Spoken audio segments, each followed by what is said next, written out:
Hello friend, welcome to my YouTube channel online learning website GK science chemistry में। दोस्तों आपका स्वागत है और हम लोग बात कर रहे हैं साइंस के केमिस्ट्री के टॉपिक्स जिसका नाम है आयनन विभव या आयनोस्लेशन पोटेंशियल।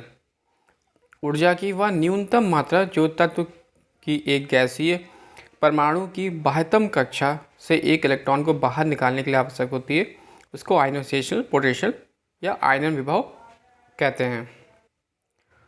नेक्स्ट दोस्तों, इलेक्ट्रॉन बंधुता या इलेक्ट्रॉन एफिनिटी। जब उदासीन परमाणु एक इलेक्ट्रॉन ग्रहण करता है तो उसके फलस्वरूप उत्पन्न ऊर्जा को इलेक्ट्रॉन बंधुता कहते हैं या इलेक्ट्रॉन एफिनिटी कहते हैं। जब उदासीन परमाणु एक इलेक्ट्रॉन ग्रहण करता है तो उसके फलस्वरूप उत्पन्न ऊर्जा को इलेक्ट्रॉन बंधुता कहते हैं। नेक्स्ट दोस्तों, वर्ग 7 ए के तत्वों की इलेक्ट्रॉन बंधुता उच्च होती है। सबसे अधिक इलेक्ट्रॉन बंधुता क्लोरीन की होती है, यानी इलेक्ट्रॉन एफिनिटी सबसे अधिक क्लोरीन की होगी। बात करते हैं विद्युत ऋणात्मकता की या इलेक्ट्रोनेगेटिविटी की। तो किसी तत्व की परमाणु की वो क्षमता जिससे वह साझेदारी को इलेक्ट्रॉन जोड़ी को अपनी ओर खींचती है उस तत्व की विद्युत ऋणात्मकता कहते हैं। जैसे E इक्वल टू आयनन विभव प्लस इलेक्ट्रॉन बंधुता, यानी यहाँ पे इलेक्ट्रॉन आयनन विभव हमारा जो था आपने देखा था, यहाँ पर आयनन विभव जो आयनोस्लेशन पोटेंशियल एनर्जी थी हमारी, जो कि ऊर्जा की वो न्यूनतम मात्रा थी जो तत्व के एक गैसीय परमाणु को बाह्यतम कक्षा से इलेक्ट्रॉन को बाहर निकालने के लिए आवश्यक थी, प्लस इलेक्ट्रॉन बंधुता यानी इलेक्ट्रॉन एफिनिटी डिवाइड बाई 5.6। तो इससे हमें मिल जाएगी इलेक्ट्रोनेगेटिविटी। फ्लोरीन की विद्युत ऋणात्मकता सबसे अधिक होती है। निष्क्रिय गैसों का गलनांक निम्न होता है और वही वर्ग 4 ए के तत्वों का गलनांक उच्चतम होता है। हम लोग बात करेंगे रासायनिक बंधन की। इलेक्ट्रॉन के पुनर्वितरण के फलस्वरूप बने बंधन को परमाणु बंधन या एटॉमिक बॉन्ड कहते हैं। परमाणु बंधन 3 प्रकार के होते हैं। विद्युत संयोजी बंधन जिसको हम लोग बोलते हैं इलेक्ट्रोकोवेलेंट बॉन्ड, सहसंयोजी बंधन जिसको बोलते हैं कोवेलेंट बॉन्ड, तीसरा हमारा उप सहयोजी बंधन जिसको बोलते हैं कोऑर्डिनेट बॉन्ड। विद्युत संयोजी बंधन यानी इलेक्ट्रोकोवेलेंट बॉन्ड, जब बंध का निर्माण इलेक्ट्रॉन के स्थानांतरण के द्वारा होता है तो उसे विद्युत संयोजी बंध कहते हैं। जैसे Na+Cl-, तो गिव अस Na+Cl- और एक इलेक्ट्रॉन का यहाँ पर दे सकते हैं तो NaCl। ये हमारा इलेक्ट्रोकोवेलेंट बॉन्ड हो गया जिसमें कि बंध का निर्माण इलेक्ट्रॉन के स्थानांतरण द्वारा होता है। आधुनिक यौगिक के गुण। पहला, आयनिक यौगिक ध्रुवीय घोल में प्रायः घुलनशील होता है। जब घोलक उनका परावैद्युत स्थिरांक उच्च होता है तो वह ध्रुवीय घोलक कहलाता है, जैसे कि जल। द्रव्यांक एवं कथनांक उच्च होते हैं। तीसरा, जलीय घोल विद्युत का सुचालक होता है। और चौथा, आयनन की मात्रा प्रायः उच्च होती है। जालक ऊर्जा। किसी रवा या क्रिस्टल के आयनों को एक दूसरे से अनंत दूरी तक अलग करने के लिए आवश्यक ऊर्जा को जालक ऊर्जा कहते हैं। सहसंयोजी बंधन यानी कोवेलेंट बॉन्ड। जब 2 सदृश या असदृश परमाणु अपनी बाह्यतम कक्षा के इलेक्ट्रॉन को आपस में साझा करके संयोग करते हैं तब उनके बीच की स्थित बंध को सहसंयोजन बंधन कहते हैं। जैसे Cl-Cl2, आप देख सकते हैं Cl मिलकर Cl2 का निर्माण कर रहे हैं। सहसंयोजी बंध या कोवेलेंट बॉन्ड के गुण। सहसंयोजी बंधन दृढ़, रिजिड और दिशात्मक होता है, अतः वे विभिन्न स्थानिक अवस्था में रहते हैं। वह त्रिविम समन्वय प्रदर्शित करते हैं। सहसंयोजी यौगिक आणविक रूप में रहते हैं, ना कि आयनिक रूप में। इस कारण ये घोल की अवस्था में विद्युत के कुचालक होते हैं। ताप दाब की समान अवस्था में ये प्रायः गैस, वाष्पशील द्रव एवं मुलायम ठोस पदार्थ होते हैं। इनका द्रव्यांक एवं कथनांक निम्न होता है। ध्रुवीय घोलकों में प्रायः अघुलनशील किंतु अध्रुवीय घोलकों में प्रायः घुलनशील होता है। विद्युत ऋणात्मकता एवं बंध की प्रगति। पहला, जब 2 परमाणुओं की विद्युत ऋणात्मकता के बीच काफ़ी अंतर हो तब उनके बीच के बंधन आयनिक होगा। दूसरा, जब 2 परमाणुओं की विद्युत ऋणात्मकता के बीच अंतर हो तब बंधन ध्रुवीय सहसंयोजक होगा। तीसरा, जब 2 परमाणुओं की विद्युत ऋणात्मकता के बीच अंतर 0 के बराबर हो तब सहसंयोजी बनेगा। तीसरा, उपसंयोजी बंधन। ऐसा बंध जो 2 परमाणुओं के बीच एक इलेक्ट्रॉन जोड़ी की साझेदारी से बनता है किंतु साझेदारी का इलेक्ट्रॉनिक जोड़ी सिर्फ एक ही परमाणु द्वारा प्रदत्त होता है। उपसंयोजी बंधन में जो परमाणु इलेक्ट्रॉन जोड़ी प्रदान करता है उसे प्रदाता या डोनर कहते हैं, और जो परमाणु इलेक्ट्रॉन जोड़ी को स्वीकार करता है उसे स्वीकारक कहते हैं, जैसे H2SO4। तो HOSOH और फिर OO। यहाँ S के दो अपसंयोजी बंध हैं। इलेक्ट्रॉन की निर्जनी जोड़ी या lone pair of electron. Electron का वह जोड़ा जो सहसंयोजक बंध के निर्माण में भाग नहीं लेते हैं, वैसे ही इलेक्ट्रॉन को निर्जन जोड़ी कहते हैं। जैसे जल के निर्माण में ऑक्सीजन के पास और अमोनिया के निर्माण में नाइट्रोजन के पास क्रमशः 2 जोड़ा एवं 1 जोड़ा इलेक्ट्रॉन शेष रह जाता है, जिनका साझा किसी भी परमाणु के साथ नहीं होता है। तो यहाँ आप देख सकते हैं H निर्जन जोड़ी या O और H निर्जन जोड़ी यहाँ पर देख सकते हैं आप। तो नोट NH4Cl में आयनी और सहसंयोजी और उपसंयोजी आबंध होता है। बात करते हैं हाइड्रोजन बंध की। तो हाइड्रोजन, फ्लोरीन, ऑक्सीजन और नाइट्रोजन के संयोग से बने यौगिक के अणु ध्रुवीय होते हैं, जैसे HF, H2O, NH3। HF अणु में H विद्युत धनात्मक एवं F विद्युत ऋणात्मक तत्व है। अतः H और F के बीच सहसंयोजक बंधन में संलग्न इलेक्ट्रॉन युग्म थोड़ा F की ओर खींच जाता है। फलतः F परमाणु पर थोड़ा ऋण आवेश एवं H परमाणु पर थोड़ा धन आवेश आ जाता है। अतः एक HF अणु का विद्युत धनात्मक सिरा दूसरे HF अणु के विद्युत ऋणात्मक सिरे की ओर अपनी ओर खींच लेता है। HF HF। बंधन ऊर्जा का क्रम एकल बंध, द्विबंध और त्रिबंध। बंध दूरी का क्रम एकल बंध, द्विबंध और त्रिबंध। बंधों की क्रियाशीलता एकल बंध, द्विबंध और त्रिबंध। यह आकर्षक 2 HF अणुओं के बीच एक नए प्रकार के बंधन का सृजन करता है, जिसे हाइड्रोजन बंधन कहते हैं। हाइड्रोजन बंधन जल एवं HCN यानी हाइड्रोजन साइनाइड में है। H2S में हाइड्रोजन बंधन नहीं है। हाइड्रोजन बंधन एक कमजोर स्थिर वैद्युत आकर्षण बल है जो सहसंयोजक बंधन से कमजोर होता है। हाइड्रोजन बंधन सिर्फ फ्लोरीन, ऑक्सीजन एवं नाइट्रोजन के यौगिकों में ही पाया जाता है। अब हम लोग बात करेंगे सिग्मा बॉन्ड की। जब 2 परमाणुओं के ऑर्बिटल एक दूसरे से रैखिक अक्ष पर अति व्यापन करते हैं, तब दोनों परमाणुओं के बीच बने बंधन को सिग्मा बंधन कहते हैं। इनके हाइब्रिडाइजेशन बोलते हैं इनको, जिसमें संकरण के प्रमुख प्रकार हैं। sp संकरण या रेखीय आकृति का होता है, sp2 संकरण या त्रिकोणीय आकृति का होता है, sp3 संकरण या त्रिकोणीय पिरामिडी आकृति का होता है, sp3d संकरण या त्रिकोणीय और द्विपिरामिडी आकृति का होता है, sp3d2 संकरण या अष्टफलकीय आकृति का होता है, sp3d3 संकरण या पंचभुजीय द्विपिरामिडी आकृति का होता है। अब हम लोग बात करेंगे पाई बाउंड की। जब 2 पारामणिक ऑर्बिटल के पार्श्व अति व्यापन होता है तो इससे निर्मित बंधन को पाई बंधन या पाई बाउंड कहते हैं। नेक्स्ट, ऑक्सीकरण एवं अवकरण। ऑक्सीकरण यानी विद्युत ऋणात्मक परमाणु या मूलक का अनुपात बढ़ना या धन आवेश का बढ़ना। यह इलेक्ट्रॉन का त्याग ऑक्सीकरण कहलाता है, जैसे Na से Na+ और E ऑक्सीकरण, Fe++ E ऑक्सीकरण। नेक्स्ट, अवकरण या रिडक्शन। विद्युत धनात्मक परमाणु या मूलकों के अनुपात को बढ़ जाना ही धन आवेश का घट जाना है।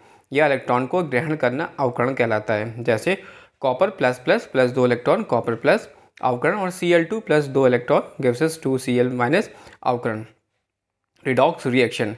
ऑक्सीकरण अवकरण की क्रियाएं साथ साथ होती हैं, अर्थात जब एक पदार्थ इलेक्ट्रॉन त्याग करता है तो दूसरा उसे ग्रहण करता है। इसे ही रिडॉक्स रिएक्शन कहते हैं। अवकारक या रिड्यूसिंग एजेंट और रिडक्टेंट। जिस पदार्थ का ऑक्सीकरण होता है, अर्थात जो पदार्थ इलेक्ट्रॉन को त्याग करता है, उसे अवकारक कहते हैं।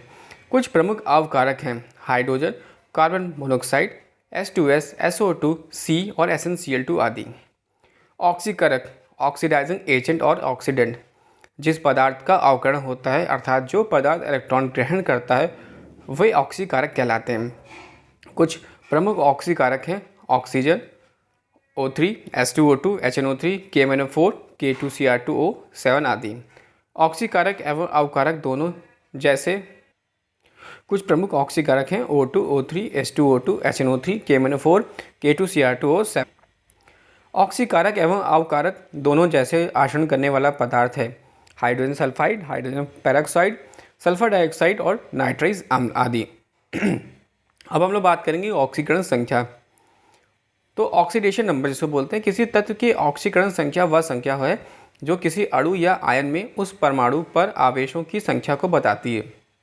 यदि उस अणु या आयन में से शेष सभी परमाणुओं को संभावित आयनों के रूप में अलग कर दिया जाए, जैसे Mn का ऑक्सीकरण संख्या KMnO4 में KMnO4 गिव्स 1 + x + -8 = 0। यहाँ से सॉल्व करेंगे तो x - 7 = 0, यानी x की वैल्यू 7, जहाँ पे KMnO4 में Mn की ऑक्सीकरण संख्या जो है वो 7 है। ऑक्सीकारक क्या होता है? वह पदार्थ जो किसी दूसरे पदार्थ का ऑक्सीकरण संख्या बढ़ा देता है, वो ऑक्सीकारक कहलाता है। अवकारक क्या है? वह पदार्थ जो किसी दूसरे पदार्थ का ऑक्सीकरण संख्या को घटा देता है। ऑक्सीकरण वह अभिक्रिया जिसमें किसी भी परमाणु की ऑक्सीकरण संख्या का मान बढ़ जाता है, ऑक्सीकारक कहलाता है। अवकरण वह अभिक्रिया जिसमें किसी परमाणु का ऑक्सीकरण संख्या घट जाती है, उसे अवकरण कहते हैं। अम्ल, भस्म एवं लवण। अम्ल वे यौगिक पदार्थ हैं जिसमें हाइड्रोजन प्रतिस्थापित के रूप में रहता है। आर्नेयस के अनुसार अम्ल एक ऐसा यौगिक है जो जल में घुलकर H+ आयन देता है। बॉरेंटिस सेड एवं लॉरी सिद्धांत। तो अम्ल वह पदार्थ है जो किसी दूसरे पदार्थ के प्रोटीन को प्रदान करने की क्षमता रखता है। अब हम लोग बात करेंगे कुछ प्राकृतिक अम्ल और प्राकृतिक स्रोत और अम्ल के बारे में। सिरका एसिटिक अम्ल, संतरा सिट्रिक अम्ल, इमली टार्टेरिक अम्ल, टमाटर ऑक्सैलिक अम्ल, दही खट्टा दूध लैक्टिक अम्ल, नींबू सिट्रिक अम्ल, चींटी का डंक मैथेनाइक अम्ल, बिच्छू का डंक मैथेनाइल अम्ल, बिच्छू बूटी मैथेनाइल अम्ल, अंगूर टार्ट्रिक अम्ल और दूध युक्त मक्खन ब्यूटायरिक अम्ल।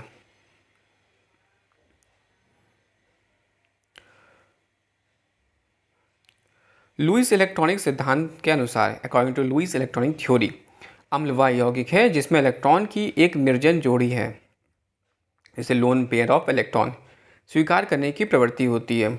अम्ल स्वाद में खट्टे होते हैं। अम्ल का जलीय विलयन नीले लिटमस को लाल कर देता है। अम्ल के उपयोग खाने के काम, जैसे खट्टे दूध यानी लैक्टिक अम्ल, सिरका एवं अचार एसिटिक अम्ल, सोडा वाटर एवं अन्य पेय यानी ब्रैकेट में कार्बनिक जल, अंगूर टार्टेरिक अम्ल, सेब मौलिक अम्ल, नींबू एवं नारंगी साइट्रिक अम्ल। बेकिंग पाउडर बनाने में टार्टेरिक अम्ल का उपयोग करते हैं। खाना पचाने में HCl अम्ल का उपयोग होता है। नाइट्रिक अम्ल का प्रयोग सोना एवं चांदी के शुद्धिकरण में किया जाता है। लोहा पर जस्ते की परत चढ़ने से पहले लोहा को साफ करने में H2SO4 एवं HNO3 का प्रयोग किया जाता है। कपड़े से जंग के धब्बे हटाने के लिए ऑक्सीजैलिक अम्ल प्रयुक्त किया जाता है। फोटोग्राफ में भी इसका उपयोग होता है। कुछ अम्ल में प्रबलता के घटते क्रम, जैसे कि HCl greater than HNO3 greater than H2SO4 greater than CH3COOH। Amalraj यह 3.1 के अनुपात में सांद्र हाइड्रोक्लोरिक अम्ल एवं सांद्र नाइट्रिक अम्ल का ताज़ा मिश्रण होता है। यह सोना एवं प्लेटिनम को गलाने में समर्थ होता है। हाइड्रोक्लोरिक अम्ल का एक अन्य नाम है म्यूरेटिक अम्ल, यह एक खनिज अम्ल भी है। हाइड्रोफ्लोरिक अम्ल में कांच घुलनशील होता है। बेंजोइक अम्ल दवा बनाने के काम आता है। भस्म या बेस ऐसा यौगिक जो अम्ल से प्रतिक्रिया कर लवण एवं जल देता है, भस्म कहलाता है। ब्रॉन्सेट लॉरी के सिद्धांत के अनुसार वह यौगिक जिसमें प्रोटॉन ग्रहण करने की क्षमता हो, भस्म कहलाता है। लुईस इलेक्ट्रॉनिक सिद्धांत के अनुसार वह यौगिक जिसमें इलेक्ट्रॉन की एक निर्जन जोड़ी प्रदान करने की क्षमता होती है, भस्म कहलाता है। भस्म दो प्रकार के होते हैं। जल में विलय भस्म, जैसा भस्म जो जल में विलय हो, क्षार कहलाता है। यह लाल लिटमस पत्र का नीला कर देता है तथा स्वाद में कड़वा होता है, जैसे पोटेशियम हाइड्रोक्साइड, सोडियम हाइड्रोक्साइड आदि। जल में अविलय भस्म ये अम्ल के साथ प्रतिक्रिया कर लवण एवं जल बनाते हैं, लेकिन क्षार के अन्य गुण प्रदर्शित नहीं करते हैं, जैसे ZnO copper COH2, FeO Fe2O3 आदि। कुछ प्रमुख भस्मों के उपयोग, कैल्शियम हाइड्रोक्साइड COH2, घरों में चूना पोतने में, गारा एवं प्लास्टर बनाने में, ब्लीचिंग पाउडर बनाने में, चमड़ा के ऊपर का बाल साफ करने में, जल की मृदु बनाने में, अम्ल के जलन पर मरहम पट्टी करने में। दूसरा बात करते हैं कास्टिक सोडा या सोडियम हाइड्रोक्साइड या NaOH का। साबुन बनाने में, पेट्रोलियम साफ़ करने में, दवा बनाने में, कपड़ा एवं कागज़ बनाने में, कारखानों को साफ़ करने में। मिल्क ऑफ मैग्नीशिया या मैग्नीशियम हाइड्रोक्साइड MgOH को होल्टा है, पेट की अम्लता को दूर करने में। लवण सॉल्ट, अम्ल एवं भस्म की प्रतिक्रिया के फलस्वरूप लवण एवं जल का निर्माण होता है। NaOH plus HCl gives NaCl plus H2O। कुछ प्रमुख लवणों के नियम, जैसे कि सोडियम या साधारण नमक या सोडियम क्लोराइड खाने के रूप में एवं आचार के परिक्षण में इसका प्रयोग होता है। खाने का सोडा या सोडियम बाइकार्बोनेट NaCO3 पेट की अम्लता को दूर करने में एवं अग्निशामक यंत्रों में उसका उपयोग किया जाता है। धोबन सोडा या सोडियम कार्बोनेट Na2CO3 10H2O जो कि कपड़ा धोने में इसका प्रयोग होता है। कास्टिक सोडा या सोडियम हाइड्रोक्साइड NaOH इसका उपयोग अपमार्जक का चूर्ण बनाने के लिए किया जाता है। पोटेशियम नाइट्राइड बारूद बनाने में इसका उपयोग होता है। pH स्केल जो कि काफ़ी ज़्यादा इंपॉर्टेंट रहता है। pH स्केल कुछ समान पदार्थों का pH मान की बात करते हैं तो समुद्री जल का pH वैल्यू जो होती है 8.4, रक्त 7.4, लार 6.5, दूध 6.4, मूत्र 6, शराब 2.8, सिरका 2.4 और नींबू 2.2। pH स्केल किसी विलयन की अम्लीयता या क्षारीयता को व्यक्त करने के लिए pH मापदंड का प्रयोग किया जाता है। pH = -log H+, अर्थात किसी विलयन में हाइड्रोजन आयनों के सांद्रण के व्युत्क्रम के लघुकरण को उस विलयन का pH कहते हैं। किसी विलयन का pH मान 7 से कम होने पर विलयन अम्लीय होगा और pH मान 7 से अधिक होने पर विलयन क्षारीय होगा। सोरेनसेन ने 1990 में pH स्केल दिया था। हमारा शरीर 7 से 7.8 pH पारस के बीच कार्य करता है। जीवित प्राणी केवल संकीर्ण pH पारस में ही जीवित रह सकते हैं। वर्षा के जल की pH मान जब 5.6 से कम हो जाती है तब वह अम्लीय वर्षा कहलाती है। pH परिवर्तन के कारण दंत क्षय, मुंह के pH का मान 5.5 से कम होने पर दांतों का क्षय प्रारंभ हो जाता है और दांतों का इनेमल कैल्शियम फॉस्फेट का बना होता है जो शरीर की सबसे कठोर पदार्थ है। यह जल में नहीं घुलता है लेकिन मुंह की pH का मान 5.5 से कम होने पर साक्षरता हो जाता है। शराब पीकर गाड़ी चलाने वाले ड्राइवरों की जांच करने के लिए पुलिस द्वारा प्रयुक्त श्वास विश्लेषण अम्ल क्षारीय अभिक्रिया एसिड बेस रिएक्शन के आधार पर कार्य करता है। अब बात करेंगे विलयन की। विलयन 2 या 2 से अधिक पदार्थों का समांग मिश्रण है जिसमें किसी निश्चित ताप पर विलय और विलय की अपेक्षित मात्राएं एक निश्चित सीमा तक निरंतर परिवर्तित हो सकती हैं। किसी विलयन में विलय के कणों की त्रिज्या 10⁻⁷ सेंटीमीटर से कम होती है, अतः इन कणों को सूक्ष्मदर्शी द्वारा नहीं देखा जा सकता। विलयन अस्थायी एवं पारदर्शक होता है। अब हम लोग बात करेंगे सल्यूट और सॉल्वेंट की, जो कि काफ़ी इंपॉर्टेंट होते हैं। जब विलयन में जो पदार्थ अपेक्षाकृत अधिक मात्रा में होता है उसे विलायक कहते हैं। विलायक में ध्यान रखिएगा दोस्तों, विलयन में जो पदार्थ अपेक्षाकृत अधिक मात्रा में होता है उसे विलायक कहते हैं, यानी सॉल्वेंट। और जो पदार्थ कम मात्रा में उपस्थित होते हैं उसे विलय कहते हैं, यानी सल्यूट। यानी सॉल्वेंट अधिक मात्रा में और सल्यूट कम मात्रा में होते हैं। जिस विलायक का डाइलेक्ट्रिक नियतांक जितना अधिक होता है वह उतना ही अच्छा विलायक माना जाता है, और जल का डाइलेक्ट्रिक नियतांक का मान अधिक होने के कारण इसे सार्वधिक विलायक कहा जाता है। यानी हमारा जो वाटर है वो हमारा एज अ सॉल्वेंट। आगे हम लोग दोस्तों बात करते हैं विलयन के प्रकारों के बारे में, जैसे कि ठोस में ठोस का विलयन, सॉलिड में सॉलिड का विलयन, मिश्र धातु जैसे कि पीतल, तांबा और जस्ता। ठोस में द्रव का विलयन यानी लिक्विड, सॉलिड में लिक्विड यानी थैलियम में पारा का विलयन। ठोस में गैस का विलयन यानी सॉलिड से गैस में जो विलयन हो रहा, कपूर में वायु का विलयन। द्रव में ठोस का विलयन यानी लिक्विड में गैस का विलयन, पारा में लेड का विलयन। द्रव में द्रव का विलयन यानी लिक्विड में लिक्विड का विलयन, जल में अल्कोहल का विलयन। फिर द्रव में गैस का यानी लिक्विड में गैस का विलयन, जल में कार्बन डाइऑक्साइड का विलयन। गैस में ठोस का विलयन यानी गैस में ठोस का विलयन, गैस में सॉलिड का विलयन। धुआं, वायु में आयोडीन का विलयन। गैस में द्रव का विलयन, कोहरा, बादल, अमोनिया गैस का जल में विलयन है। गैस में गैस का विलयन, वायु गैसों का मिश्रण। विलायक का उपयोग। औषधि के निर्माण निर्जल धुलाई में यानी पेट्रोलियम, बेंजीन, ईथर जैसे विलायकों का या इत्र निर्माण, अनेक प्रकार के पेय और खाद्य पदार्थों के निर्माण में। संतृप्त विलयन या सैचुरेटेड सॉल्यूशन, किसी निश्चित ताप पर बना ऐसा विलयन जिसमें विलय पदार्थ की अधिकतम मात्रा घुली हुई हो, संतृप्त विलयन कहलाता है। असंतृप्त विलयन या अनसैचुरेटेड सॉल्यूशन, किसी निश्चित ताप पर बना ऐसा विलयन जिसमें विलय पदार्थ की और अधिक मात्रा उस ताप पर घुलाई जा सकती हो, असंतृप्त विलयन कहलाता है। असंतृप्त विलयन या सुपर सैचुरेटेड सॉल्यूशन, ऐसा संतृप्त विलयन जिसमें विलय की मात्रा उस विलयन को संतृप्त करने के लिए आवश्यक विलय की मात्रा से अधिक घुली हो, असंतृप्त विलयन कहलाता है। नेक्स्ट, सॉल्युबिलिटी, किसी निश्चित ताप पर और दाब पर 100 ग्राम विलायक में घुलने वाली विलय की अधिकतम मात्रा को उसके विलय पदार्थ का उस विलायक की विलयता कहलाता है या सॉल्युबिलिटी कहलाता है। यानी सॉल्युबिलिटी निकालने के लिए विलय की मात्रा अपॉन विलायक की मात्रा गुणे 100। किसी पदार्थ की विलायक की मात्रा विलायक में विलयता या विलायक तथा विलय की प्रकृति पर ताप एवं दाब पर निर्भर करती है। विलयता पर दाब का प्रभाव, सामान्यतः ठोस पदार्थों की विलयता ताप बढ़ाने से बढ़ती है। कुछ ठोस पदार्थों की विलयता ताप बढ़ाने से घटती है, जैसे sodium sulphate, calcium hydroxide, calcium nitride आदि। किसी द्रव में गैस की विलयता ताप बढ़ने से घटती है। विलयता पर दाब का प्रभाव, दाब बढ़ाने पर द्रव में गैस की विलयता बढ़ती है।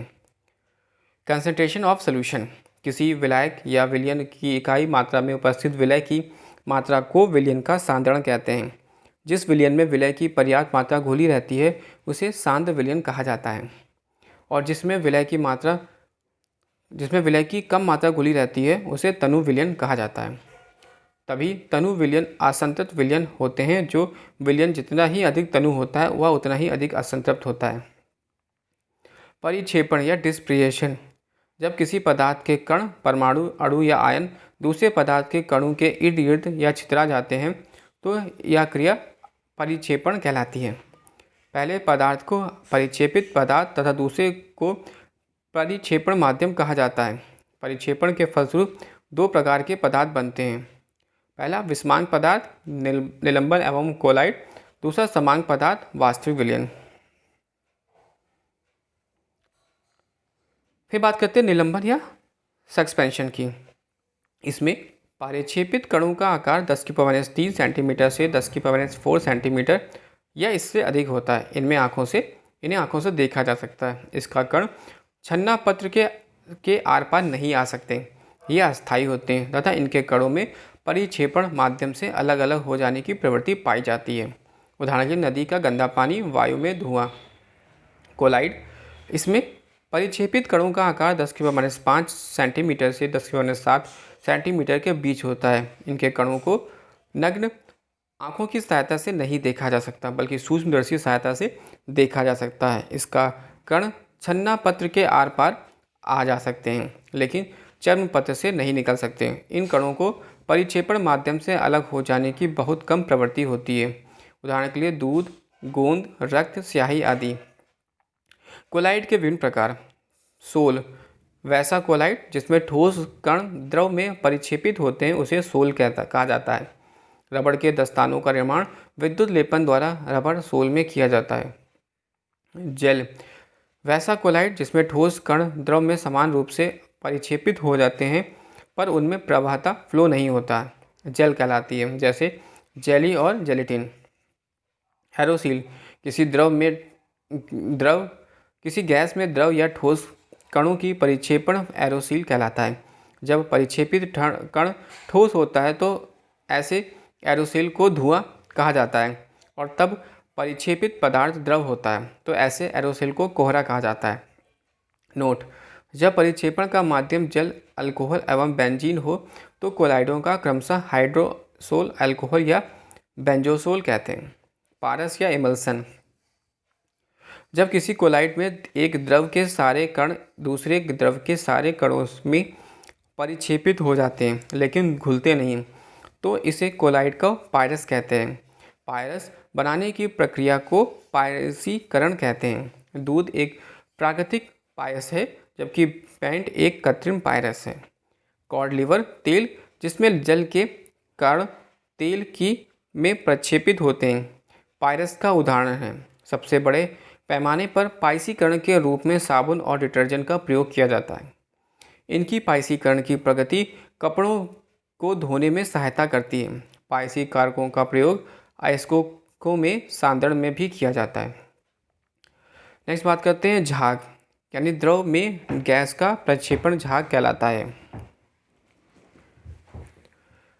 वास्तविक विलयन या ट्रू सॉल्यूशन, इनके कण आणविक आकार वाले होते हैं, अर्थात इन कणों का आकार 10⁻⁷ से 10⁻8 सेंटीमीटर होता है।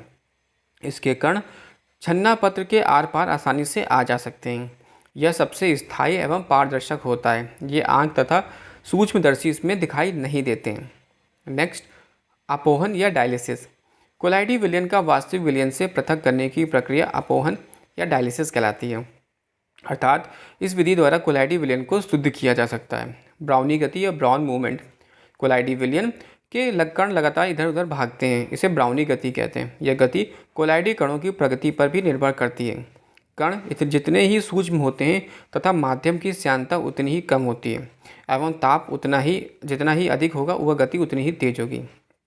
स्कंदन या कोगुलेशन, जब कोलाइडी विलयन में कोई विद्युत अपघटन मिलाते हैं तो कोलाइडी कणों का आवेश उदासीन हो जाता है और उसका अवक्षेपण हो जाता है। इसे स्कंदन या कोगुलेशन कहते हैं। अब हम लोग बात करेंगे डिफरेंस की, वास्तविक विलयन और कोलाइडी विलयन में अंतर। वास्तविक विलयन में पदार्थ विलय के कणों का आकार व्यास 10⁻⁷ से कम रहता है। कोलाइडी विलयन में पदार्थ विलय के कणों का आकार व्यास प्रायः 10⁻⁷ सेंटीमीटर और 10⁻5 सेंटीमीटर के बीच रहता है। दूसरा, इस पदार्थ के कण हर अवस्था में अदृश्य होते हैं। कोलाइडी कणों में उत्पन्न प्रकाश प्रकीर्णन को अल्ट्रा माइक्रोस्कोप द्वारा देखा जा सकता है। इस पदार्थ का कण प्रकाश का प्रकीर्णन नहीं करते हैं, ये कण प्रकाश का प्रकीर्णन करते हैं। इस विलयन का परासरणी दाब अधिक होता है और इसका परासरणी दाब अपेक्षाकृत कम होता है। यह समांग तथा एकांगी प्रावस्था वाला होता है और यह विषमांग तथा यह दो प्रावस्था वाला होता है। टिंडल प्रभाव, जब किसी कोलाइडी विलयन में तीव्र प्रकाश गुजरते हैं और इसके लंबवत रखे सूक्ष्मदर्शी से देखते हैं तो कोलाइडी कण काली पृष्ठभूमि में आल्पिन की नोक की भांति चमकने लगते हैं। इसे टिंडल प्रभाव कहते हैं। टिंडल प्रभाव का कारण प्रकाश का प्रकीर्णन है। बफर विलयन, बफर सॉल्यूशन, वह विलयन जो कि अम्ल या क्षार का साधारण मात्राओं को अपनी प्रभावी अम्लता या क्षारता में पर्याप्त परिवर्तन किए बिना अवशोषित कर लेता है, इसे बफर विलयन कहते हैं। जैसे सोडियम एसीटेट या एसिटिक अम्ल का मिश्रण एक प्रभावी बफर है जब उसे पानी में विलीन किया जाता है। विलयन का रंग सूचक, अम्लीय विलयन, क्षारीय विलयन और उदासीन विलयन। मिथाइल ऑरेंज गुलाबी, लिटमस लाल, फिनोल्फथीन रंगहीन। क्षारीय विलयन पीला, नारंगी, नीला, बैंगनी और गुलाबी रंगहीन। कार्बन एवं उसके यौगिक, कार्बन एक अधातु है और इसकी परमाणु संख्या 6 है। इसे आधुनिक आवर्ती सारणी के वर्ग 4a में रखा गया है। कैकुले ने बताया है कि कार्बन की संख्या 4 होती है। इसने ही कार्बनिक यौगिकों की होमोलोगस सीरीज को प्रतिपादित किया था। बात करते हैं एलोट्रॉपी की। एलोट्रॉपी वैसे पदार्थ जिनके रासायनिक गुण समान एवं भौतिक गुण भिन्न होते हैं वो अमरूप या एलोट्रॉपी कहलाते हैं और इस घटना को अपरूपता कहते हैं। कार्बन के दो मुख्य अवरूप हैं, हीरा और ग्रेफाइट। हीरा के प्रमुख गुण हैं, यह ताप एवं विद्युत का कुचालक होता है, यह दुनिया का सबसे कठोर पदार्थ है, यह किसी भी द्रव में नहीं घुलता, इस पर अम्ल क्षार आदि का कोई प्रभाव नहीं पड़ता है। इसके रवे घनाकार होते हैं, इसका अपवर्तनांक 2.417 होता है, अतः पूर्ण आंतरिक परिवर्तन के कारण यह बहुत चमकता है। इस पर रेडियम से निकलने वाली एक्स किरणों के पड़ने पर यह हरा रंग का प्रदर्शित करता है। शुद्ध हीरा पारदर्शक एवं रंगहीन होता है।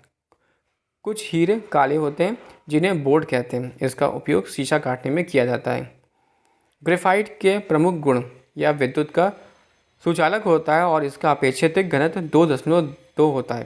कागज पर रगड़ने पर उसका काला निशान बना देता है, इसलिए इसे काला शीशा कहते हैं। ग्रेफाइट का उपयोग पेंसिल बनाने में, परमाणु भट्टी में, विबंधक के रूप में, इलेक्ट्रोड के रूप में एवं कार्बन आर्क में किया जाता है। हीरा में कार्बन sp3 एवं ग्रेफाइट में कार्बन sp2 प्रसंकरित हो रहता है। नोट: कच्ची चीनी का रंगहीन करने हेतु एनिमल चारकोल का प्रयोग किया जाता है। दोस्तों, वीडियो आपको अच्छा लगा हो तो प्लीज़ लाइक और सब्सक्राइब करिएगा। साथ ही साथ डिस्क्रिप्शन बॉक्स में बुक्स की लिंक से वहाँ से बुक्स परचेज कर सकते हैं और मेरा टेलीग्राम चैनल ज्वाइन कर सकते हैं। Thanks for watching and sharing.